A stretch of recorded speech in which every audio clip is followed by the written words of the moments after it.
구원의 복음, 물세례와 성령 세례를 받으라 라는 제목을 가지고 말씀 나누도록 하겠습니다. 예수님의 공생애의 도입 사건이 크게 두 가지가 있습니다. 첫 번째로는 예수님이 요단강에서 물세례를 받으시는 사건, 세례 요한을 통해서 물세례를 받으시는 사건, 그리고 두 번째, 예수님께서 성령에 이끌려 광야에서 마귀에게 시험을 받는 사건이 있습니다. 이것은 예수님의 공생애 직전에 이루어진 일들이에요. 마치 군대를 갔다 오신 분들은 알겠지만, 갔다고 해서 처음부터 이등병이 달지 않아요. 훈련병부터 시작합니다. 제가 아직도 생각이 나는데 저는 153번 3번 훈련병이었어요. 왜 기억할까요? 물고기 몇 마리예요? 153마리. 할렐루야. 그래서 제가 아직도 그 번호를 기억하고 있어요. 그 4주간의 혹독한 훈련이 끝나고 나서 이등병을 딱 달게 해주는 거예요. 마치 예수님도요, 이 두 가지의 사건 이후로 본격적인 공생애가 시작되는 것입니다. 그러므로 예수님께서는 이 두 가지 사건을 반드시 통과해야 되는 매우 영적인 사건이다, 이렇게 여러분 이해하시면 되겠습니다. 자, 결론적으로 말씀드릴게요. 이 두 가지 사건이 갖고 있는 의미가 무엇이냐? 그것은 바로 아담과 이스라엘의 실패를 예수님이 회복하시는 겁니다.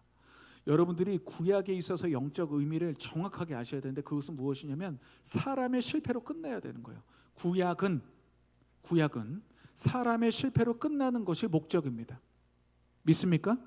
자, 그렇기 때문에 먼저는 예수님께서 세례를 받으심으로 누가 임하셨어요? 성령이 임하셨어요.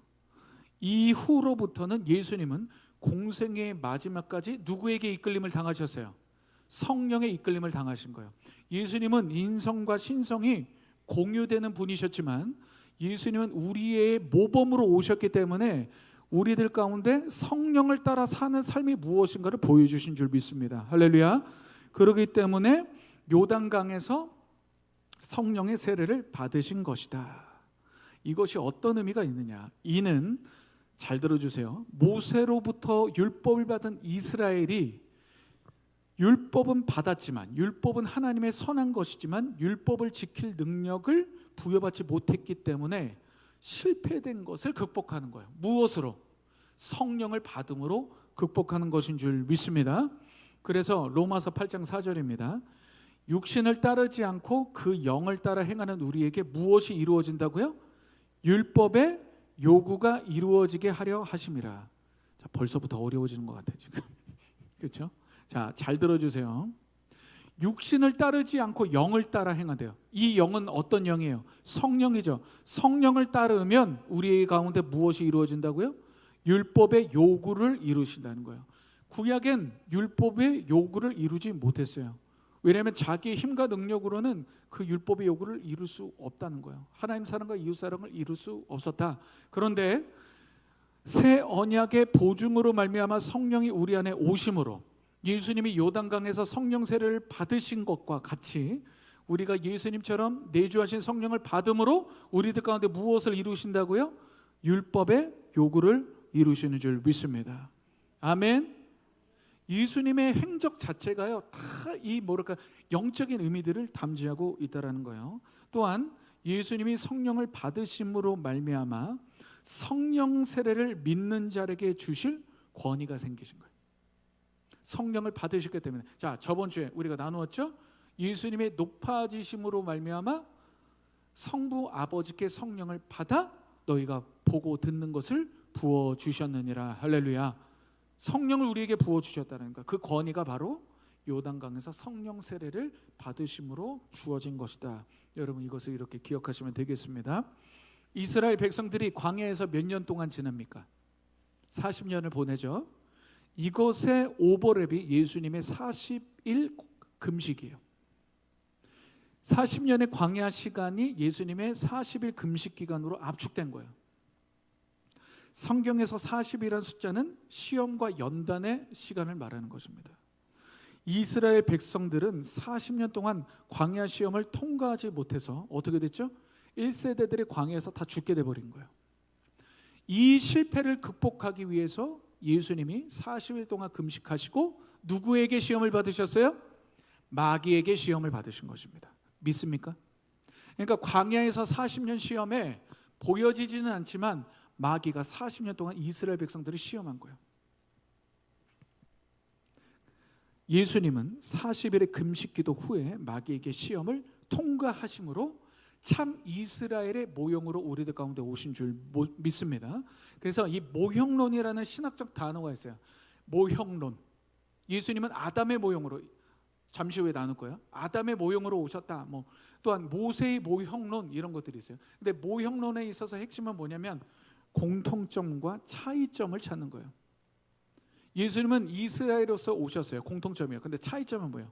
이스라엘은 실패했고 예수님은 성공하셨다. 아멘. 주님은 첫사람 아담이 실패한 것을 마지막 아담으로 오셨어요. 자, 이것을 이후에 나눌 거예요. 마지막 아담으로 오셔서 첫사람 아담은 선악과에서 실패했지만 마지막 아담인 예수님은 마귀에게 시험을 당함을 통과하심으로 성공하셨다. 할렐루야. 이것이라는 거예요. 자, 여러분 잘 들어주셔야 돼요. 이게 굉장히 중요한 영적인 의미가 있기 때문입니다. 이게 굉장히 중요한 구원론의 기본기예요. 창세기 3장 6절. 여자가 그 나무를 본즉 첫 번째 먹음직하고, 두 번째 보암직도 하고, 세 번째 지혜롭게 할 만큼 탐스럽기도 한 나무인지라. 이것이 바로 예수님의 세 가지 시험 안에 다 들어있는 겁니다. 첫 번째, 예수님의 먹음직 시험 무엇이에요? 돌을 떡으로 만들어봐라. 이게 바로 먹음직에 대한 시험이에요. 예수님은 어떻게 이기셨어요? 사람이 떡으로만 살 것이 아니요 여호와 입으로부터 오는 말씀으로 산다. 이것은 구약의 이스라엘 백성들이 광야에게 훈련을 시키면서 하나님이 원하셨던 것들이죠. 내가 너희를 줄이고 나티시면 하나님의 말씀으로 사는 법을 깨닫게 하기 위함이라. 그래서 그 말씀으로 주님이 승리하신 줄 믿습니다. 자, 두 번째 보암직이에요. 마귀가 예수님의 천하만국과 그 영광을 어떻게 했어요? 보여줬죠. 보여줌으로 말미암아 너 나한테 절하고 경배하면, 섬기면 내가 이것을 주리라. 그래서 주님 말씀하시죠. 다만 하나님을 경배하고 섬겨야 된다.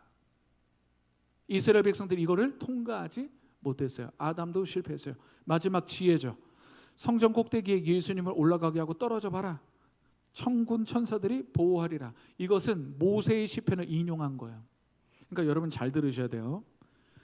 거짓은 뭐냐면 반은 맞고 반은 틀린 얘기예요.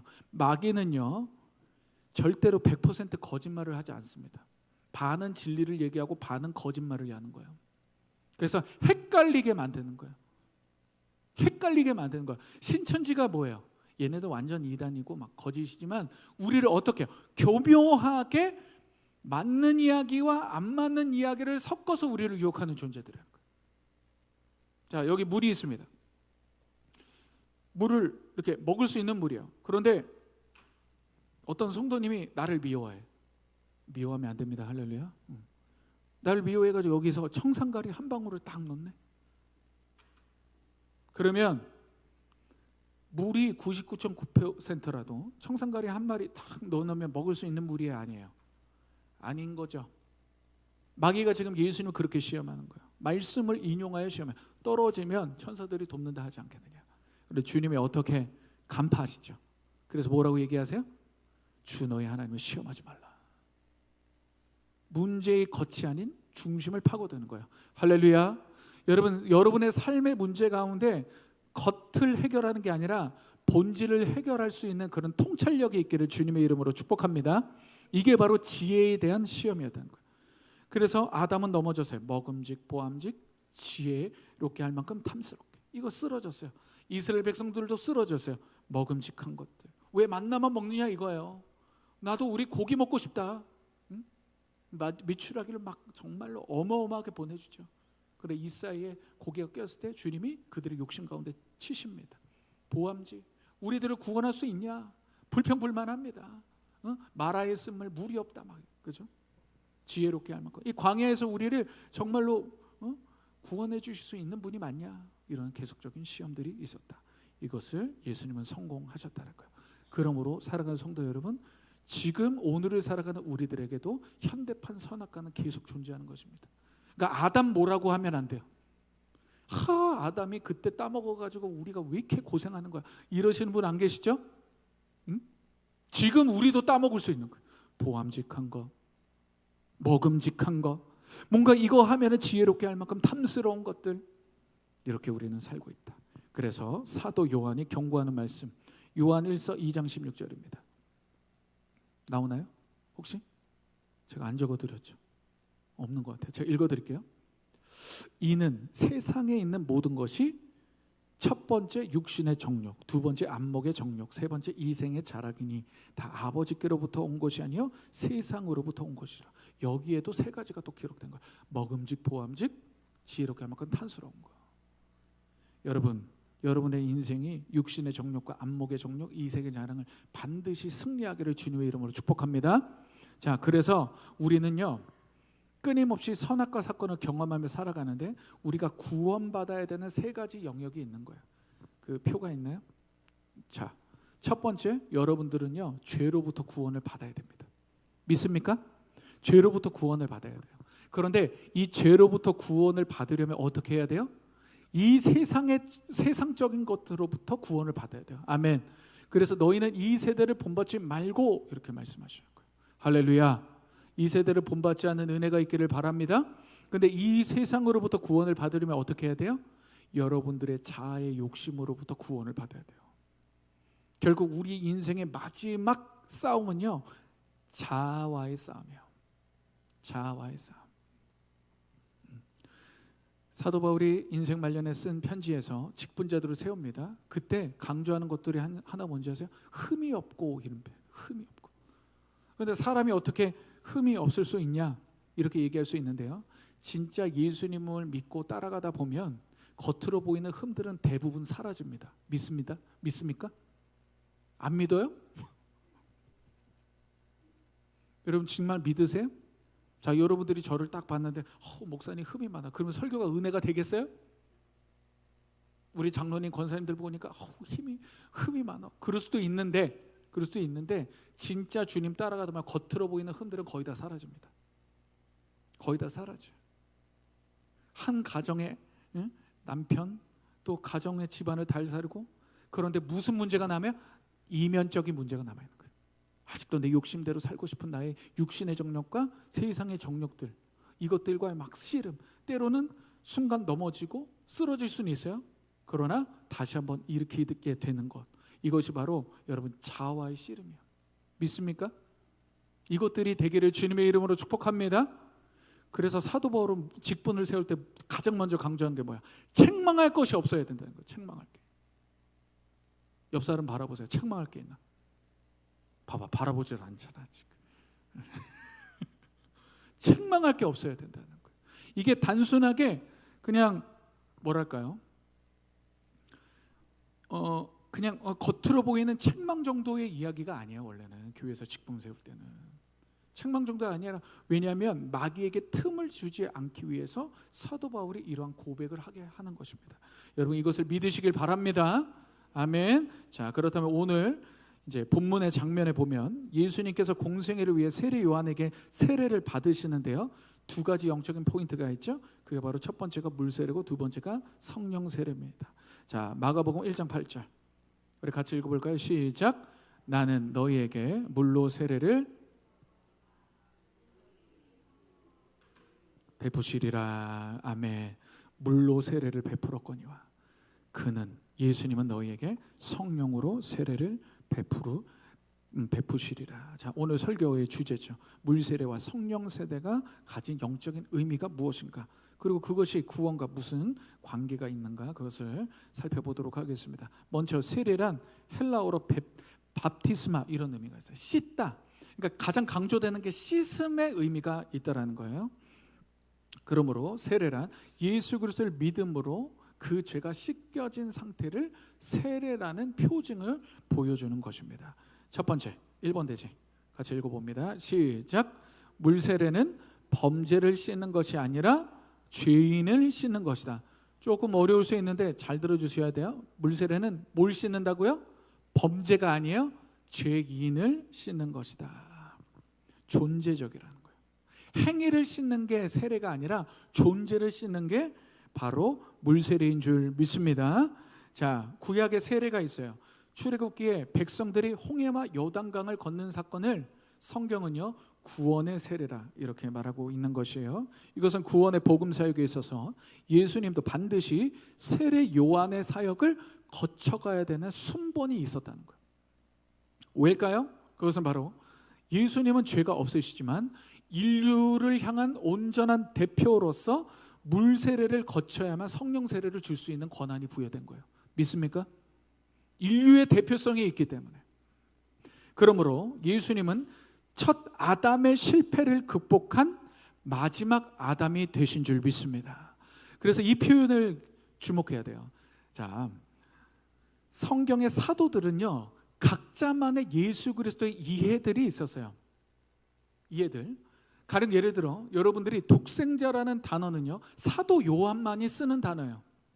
사도 요한의 독생자라는 단어를 쓰지 않아요. 오히려 사도 바울은 독생자, 모노게네스, 유일한 아들이라는 것을 쓰지 않고 맏아들이라는 얘기를 해요. 어떻게 독생자가 맏아들이 돼요? 왜냐하면 이 단어들을 통해서 표현하고자 하는 것들이 있어요. 예수님께서 내가 곧 길이요 진리요 생명이니 나로 말미암지 않고는 아버지께로 갈 자가 없다. 이것은요 모노게네스, 독생자를 강조하는 거예요. 그런데 사도 바울이 맏아들이라는 단어를 통해서는 구원의 창시자로서의 첫 열매를 강조하고 있는 것인 줄 믿습니다. 그렇기 때문에 다 그런 이해들이 있어요. 자, 사도 베드로는 어떤 표현을 쓸까요? 자기 이름에 빗대었어요. 산돌 이렇게 써요. 산돌, 반석. 이거는 사도 베드로의 예수 그리스도에 대한 이해예요. 할렐루야. 자, 그런 과정 속에서 정말 이 사도 바울은요 단어 하나하나를요 눌러서 씁니다. 첫 아담, 마지막 아담. 이것은 뭐예요? 첫 아담은 죽었어요. 끝났어요. 믿습니까? 그럼 마지막 아담은 뭐예요? 새로운 인류로서의 창시자를 얘기하는 거죠. 죽음을 얘기하는 거예요. 첫사람 아담과 마지막 아담은 죽음의 경계를 얘기해요. 그런데 사도 바울이 또 다른 얘기로 무슨 얘기를 하냐면 첫째 사람과 둘째 사람 이렇게 얘기한다. 어려워지고 있나요 지금? 근데 이해하셔야 돼. 집에 가서 유튜브로 설교 7번 들으시길 바랍니다. 이런 단단한 음식도 먹을 줄 알아야 돼요. 믿습니까? 이게 안 되면 구원론이 흔들려요. 여러분 이 구원론 알면 신천지 안 빠져요. 믿습니까? 신천지 빠질 수가 없는 거예요. 다른 이단이 될 수 없어요. 자, 가령 다시 돌아와서 첫 사람, 둘째 사람. 성경에서 둘이라는 의미는요 새로운 시작을 말하는 거예요. 그래서 요나서에 보면 요나서 3장에 하나님의 말씀이 두 번째로 임하여 이르시되 이런 얘기를 하는 거예요. 예레미야에게 두 번째로 말씀이 임하시니라. 둘은 새로운 시작점을 표현하는 거예요. 사도 바울은 이런 단어 하나를 다 눌렀습니다. 다 눌렀어요. 할렐루야. 첫사람 아담은 그 코에 생기를 넣었어요. 자, 고린도전서 15장 45절 기록된 바 첫사람 아담은 생명이 되었다 함과 같이 마지막 아담은 살려주는 영이 되었나니 이렇게 말하고 있어요. 첫사람 아담 생명이 되었다. 그 코에 생기를 불어넣음으로 생명이 되었어요. 그런데 선악과의 시험을 통과하지 못함으로 죽음에 이르게 됐죠. 자, 아담의 죽음은 불순종으로 인한 죽음이죠. 그런데 예수님의 죽음은 순종으로 인한 죽음이에요.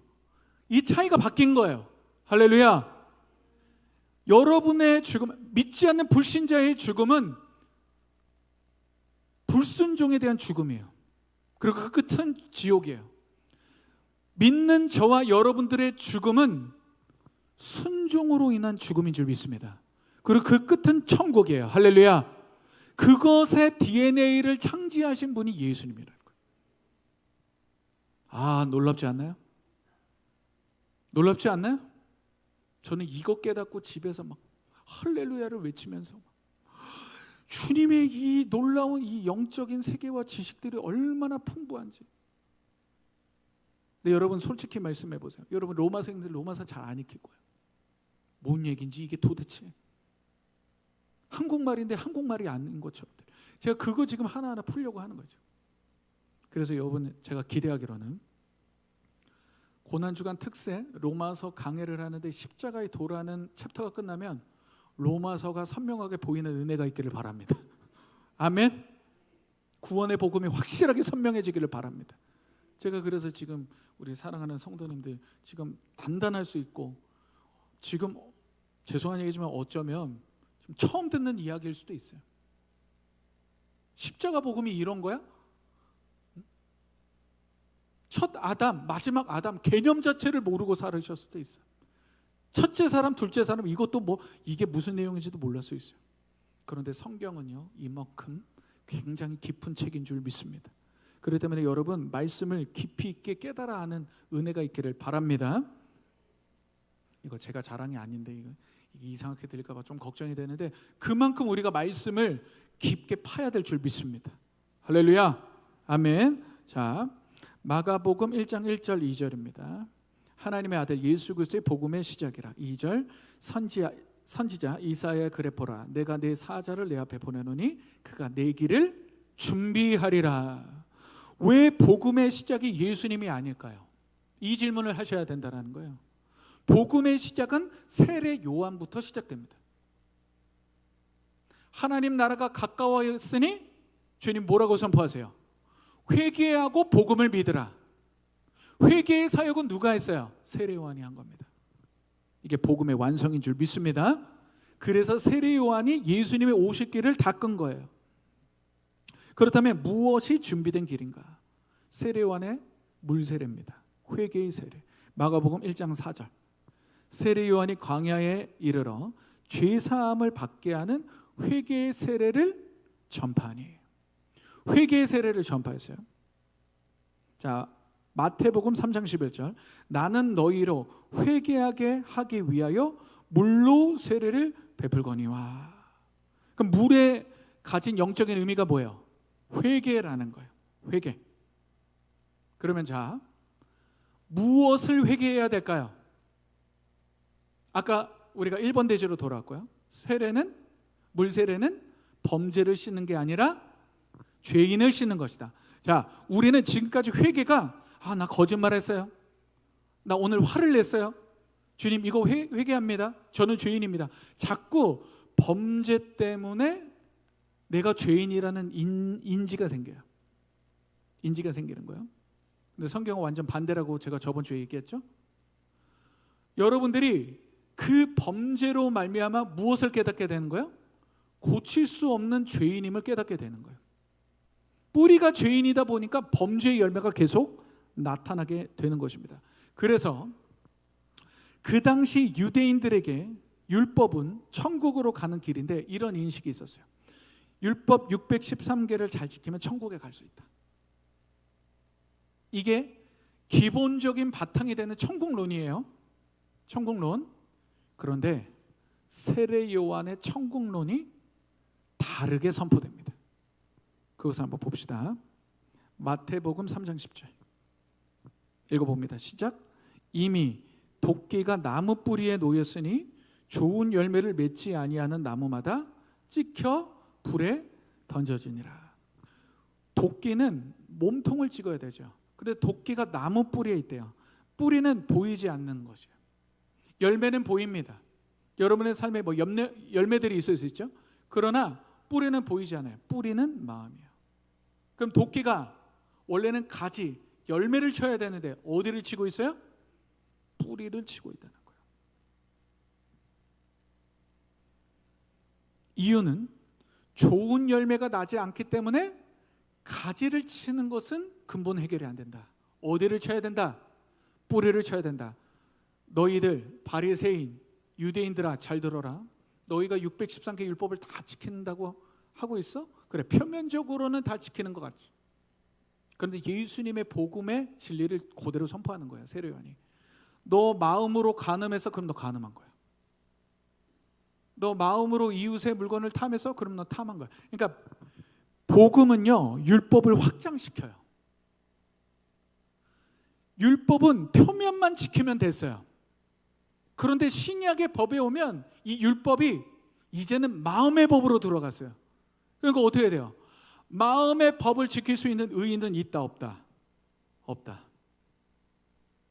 세례 요한의 도끼가 사람들의 심령을 난도질하는 겁니다. 그래서 허다한 유대인들과 바리새인들도 맞아, 내가 겉으로는 율법 지키는 것 같은데 마음은 아니야, 어찌할꼬. 그래서 요단강에 나와 회개의 세례를 받은 겁니다. 자, 그러면 갈기갈기 마음이 찢겼어요. 이런 상태에서 무엇이 필요한 거예요? 성령 세례가 필요한 거예요. 할렐루야. 물 세례는 비워내는 거예요. 성령 세례는 채워주는 거예요. 할렐루야. 자, 이해되시죠? 많은 성도들과 크리스찬들이 비워내는 거 없이 채우려고만 합니다. 회개가 온전치 않는데 성령 세례를 받으려고 해요. 그래서 못 받는 겁니다. 믿습니까? 그래서 못 받는 거예요. 열매의 회개가 아닙니다. 뿌리의 회개예요. 그러므로 범죄를 회개하는 게 아니라 물 세례는 죄인을 회개하는 겁니다. 예수님을 영접한 초기 신앙의 괴로움이 있죠. 그래서 아까 얘기한 것처럼 나의 범죄가 괴로워요. 내가 좀 더 정직하게 살고 싶은데 안 되는 거예요. 어려워요. 그리고 이 범죄를 극복하려고 많은 힘과 노력을 씁니다. 그런데 그거 아시죠? 내가 좀 더 개선하려고 하면 할수록 어때요? 마치 스프링을 잡아 누르는 것처럼 탁 터지는 거야. 가령 예를 들어 내가 이 분노가 조절이 안 돼. 그래서 분노를 참았어. 야, 하나님 앞에 덕이 안 된다. 하루 잘 참았어. 이틀까지 잘 참았어. 3일째 잘 참았네. 그런데 4일째는 이게 터져 나오는 거야. 그러면 엄청난 좌절을 느끼게 되는 겁니다. 그것이 뭐예요? 열매를 해결하려고 했던 거예요. 문제는 뭐였어요? 내가 죄인임이 자각되지 않는 상태에서 나의 열매만 해결하려고 했기 때문입니다. 그렇다면 해결은 뭐예요? 성령이 내 안에 오셔서 내가 할 수 없는 그것을 행하시는 것입니다. 이때 아멘이 엄청 커야 돼요. 아멘. 아멘. 무슨 얘기냐? 여러분들이 나의 신앙생활을 개선한다고 생각하시면 안 돼요. 신앙생활은 개선하는 게 아니에요. 옛사람을 계속 개선해서 좋은 사람을 만드는 게 아니에요. 옛사람은 개선하는 게 아니라 죽음으로 끝내버리는 거예요. 믿습니까? 그래서 사도 바울은 옛사람을 향해 끊임없는 죽음을 선포하게 하는 거예요. 그러면 어떠해요? 그 다음은 성령이 나를 새 사람으로 인도하시는 것인 줄 믿습니다. 할렐루야. 이거는요 어쩔 수 없어요. 이건 경험해 봐야 되는 거예요. 이거는 백날 얘기해봤자 솔직히 소용없는 거예요. 여러분 지혜와 계시의 영으로 이것을 알게 되는 은혜가 있기를 바랍니다. 아멘. 예전에 어떤 사람이 있었어요. 원수가 오른밤을 돌려대면 왼밤도 대줘라, 이 말씀을 알게 됐습니다. 그래서 실질적으로 어떤 성도가 오른밤을 때렸어요. 때렸는데 그 말씀이 생각나서 왼밤도 돌려댔습니다. 그랬더니 이것 봐라고 왼밤도 세게 때렸어요. 그러고 나서 집에 오는데 분노가 가라앉지 않은 거예요. 분노가. 그 이유가 뭘까요? 밤을 설치면서 그 분노가 사그라들지 않았어요. 왜요? 하나님의 말씀을 성령의 터치와 계시 없이 자기의 힘으로 지켜보려니까 안 되는 거예요. 자기의 힘으로 하려는 게 아니에요. 제가 지금 우리 사랑하는 분일교회 성도님들에게 지금 강조하려고 하는 것이 무엇인지 아세요? 여러분 힘으로 신앙생활 할 수 없다라는 걸 강조하는 거예요. 개선이 아닙니다. 그럼 뭘까요? 대체되는 거예요. 내가 할 수 없는 그것을 하나님은 하시나니. 아멘. 그게 로마서잖아요. 내가 연약하여 할 수 없는 것을 하나님은 하시나니 마땅히 구할 것을 알지 못하나 성령이 우리 안에서 말할 수 없는 탄식으로 우리를 위해서 기도하신다. 아멘. 왜요? 우리는 모르니까요. 어떻게 구할 줄도 모르는 나약한 자들이니까. 그런데 아직도 우리의 삶 가운데 영은 구원받았지만 변화되지 않는 우리의 생각 속에서 우리는 갈팡질팡하니까요. 육신의 소욕과 성령의 소욕이 지금 싸우고 있으니까요. 그때 우리가 성령을 한 번 더 의지하고 우리가 주님께 우리의 옛사람을 죽음에 넘겨드리면 예수의 생명이 우리의 육체에 나타나게 될 줄 믿습니다. 자, 그것이 고린도후서 4장 11절이에요. 좀 달라졌는데, 네, 같이 읽어봅니다. 시작. 우리 살아있는 자가 항상 예수를 위해 어떻게 된다고요? 죽음에 넘겨져야 된다는 거예요. 여러분들이 진짜 성령의 역사를 경험하려면 사도 바울과 같은 고백을 해야 돼요. 나는 날마다 죽노라. 나는 날마다 죽노라. 사도 바울은 끊임없이 자신의 모든 삶 가운데 항상 예수를 위해 내가 죽음에 넘겨졌다, 이 표현을 쓴 거예요. 죽음에 넘겨져야 그 다음 예수의 생명이 또한 우리 죽을 육체에 나타난다. 죽어야 생명이 나타나요. 자, 영적인 원리는 역설이에요. 비워져야 채워져요. 아멘. 비워져야 채워져요. 죽어야 생명력 있게 돼요. 아멘. 낮아져야 높아져요. 역설적인 거란 거예요. 진리는 역설적이에요. 십자가의 죽음은 사람이 당할 수 있는 최악의 실패예요. 그런데 온 인류를 구원하는 성공이 된 거예요. 할렐루야. 진리는 역설적인 거예요. 역설적. 이것을 깨달아는 은혜가 있기를 바랍니다. 아멘. 갈라디아서 2장 20절. 내가 그리스도와 함께 어떻게 됐어요? 십자가에 못 박혔나니 그런즉 이제는 내가 사는 것이 아니요 내 안에 그리스도가 사는 거예요. 그리스도가 사는 것을 사도 바울은 어떻게 표현해요? 성령을 따라 행하라. 때로는 어느 문장에서는 성령을 따라 행하라. 때로는 어느 문장에서는 내 안에 예수가 사신다. 왜? 성령은 예수의 영이시기 때문에. 할렐루야. 아멘. 이것을 믿으시길 바랍니다.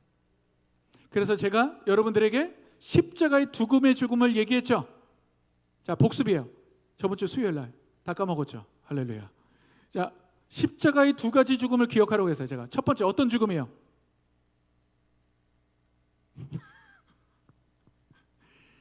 나를 대신하여 죽으신 대속적 죽음. 자, 두 가지 기억하라고 했어요. 이거 까먹으면 안 됩니다. 저한테 말씀을 배우고 있는데 이 두 가지 죽음을 기억 못하는 것은 이거는 안 돼요. 첫 번째 뭐예요? 나를 위하여 대신 죽으신 죽음. 믿습니까? 나를 위하여 대신 죽으신 죽음의 결과는 뭐예요? 내 영혼의 구원을 단번에 받게 하는 거예요. 할렐루야. 왜요? 구원의 공로에는 내 공로가 낄 수 없어요. 믿음으로 구원을 받는다는 것은 내 공로가 없다라는 거예요. 예수님이 십자가상에서 여러분 다 이루었다 하셨죠.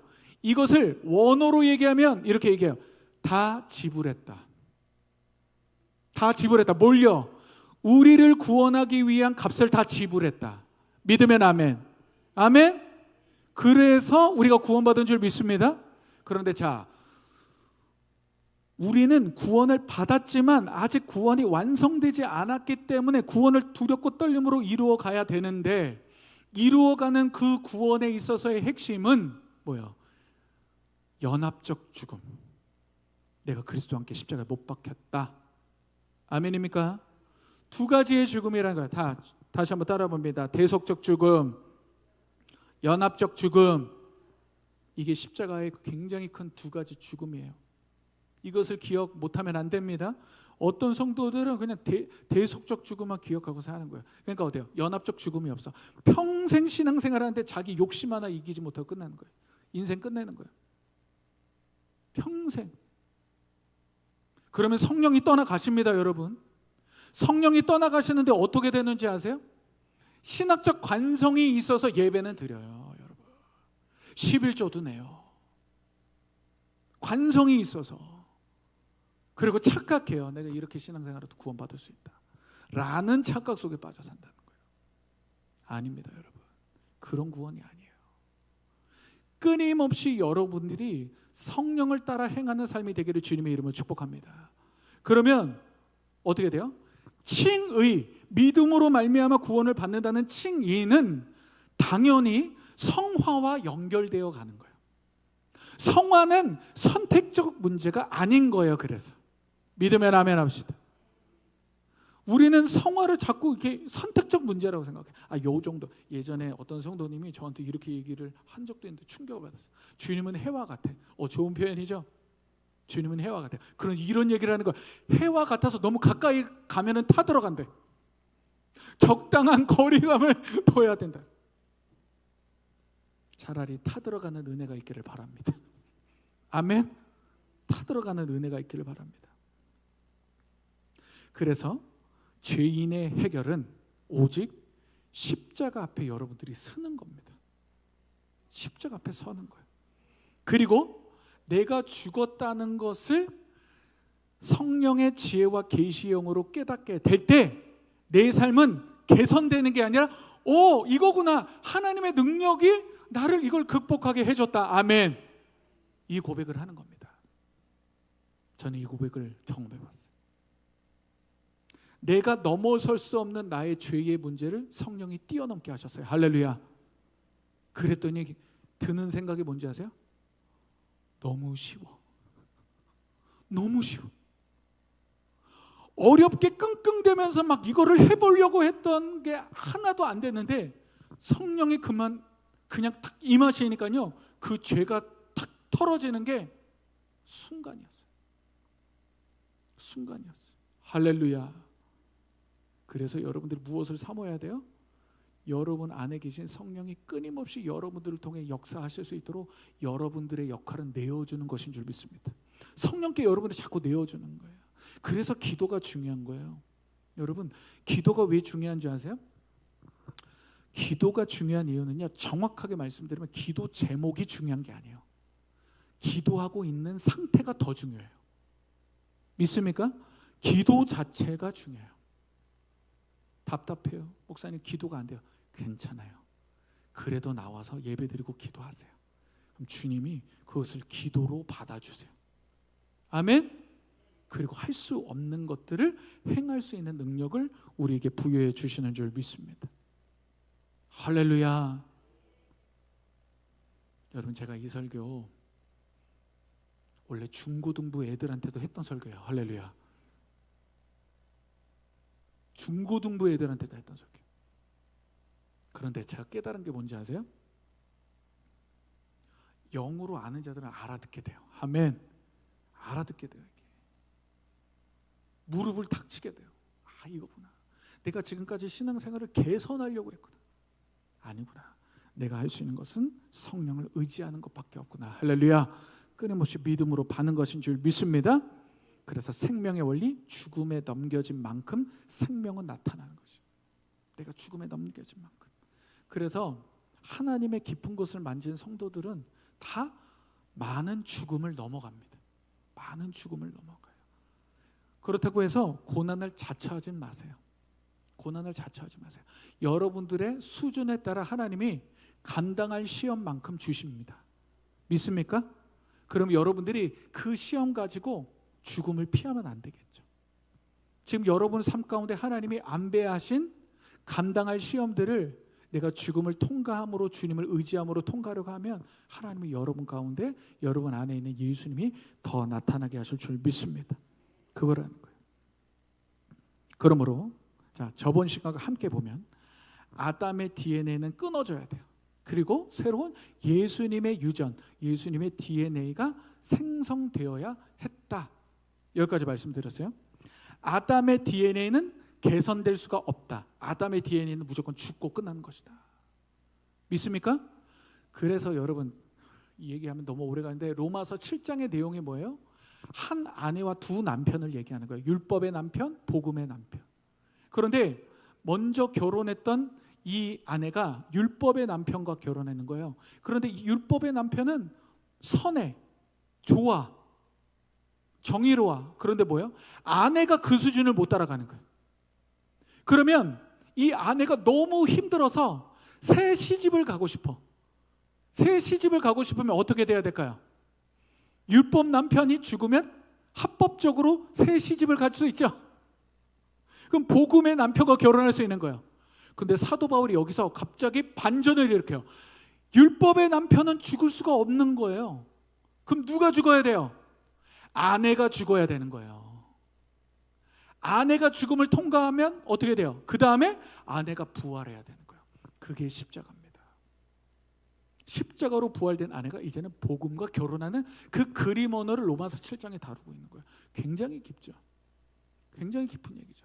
지금 다들 거의 얼굴 표정들이 처음 듣는 얘기처럼 자, 다들 듣고 계십니다. 지금 어쩔 수 없어요. 이거 어쩔 수 없어요. 성도님들이 이거를 이해한다는 게 이게 참 쉽지는 않은 문제라는 걸 저도 알고 있어요. 여하튼 이처럼 여러분들이 복음의 개념들을 탁탁탁 하나 둘씩 잘 적응하시기 바랍니다. 적용하셔야 돼요. 자, 마태복음 3장 8절 없나요? 제가 자꾸 빼뜨렸네요. 죄송합니다. 그러므로 회개에 합당한 열매를 맺으라. 그럼 합당한 열매는 뭘까요? 합당한 열매는 계속 설명한 것처럼 뿌리의 열매예요. 뿌리가 변해야 합당하게 열매가 된다. 그럼 물세례, 범죄를 씻는 행위입니다. 범죄를 씻는 행위예요. 그럼 어떻게 돼요? 범죄를 씻는 행위가 아니라 죄인을 씻는 거예요. 그러므로 구원이란 개선되는 게 아니라 대체되는 거. 여러분 이해를 돕기 위해 참 계속 반복하고 있는 거예요. 자, 오늘 안 되겠네요. 이거 다음 주에 성령 세례를 해야 될 것 같아. 오늘 물 세례로만 끝내겠습니다. 다음 주에 2탄을 기대하시길 바랍니다. 2탄을 기대하셔야지. 이게 지금 뭐 오늘 하루에 막 여러분들 준다고 해서 지금 거의 한국말을 거의 중국말처럼 듣고 계시는 것 같은데 안 됐겠어. 자, 로마서 6장 3절 4절.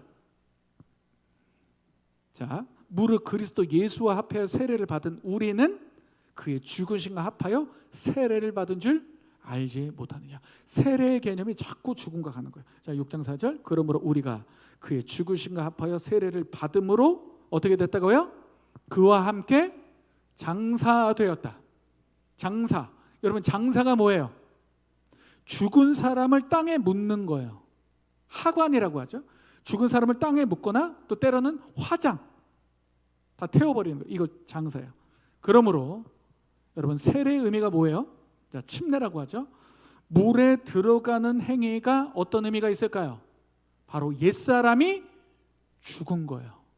아멘. 물에 들어가는 게 옛사람이 죽은 행위의 표징이 되는 거고, 그러면 나오는 거는 뭘까요? 성령 세례로 말미암아 성령을 받는 새 생명. 아멘. 그게 바로 세례입니다.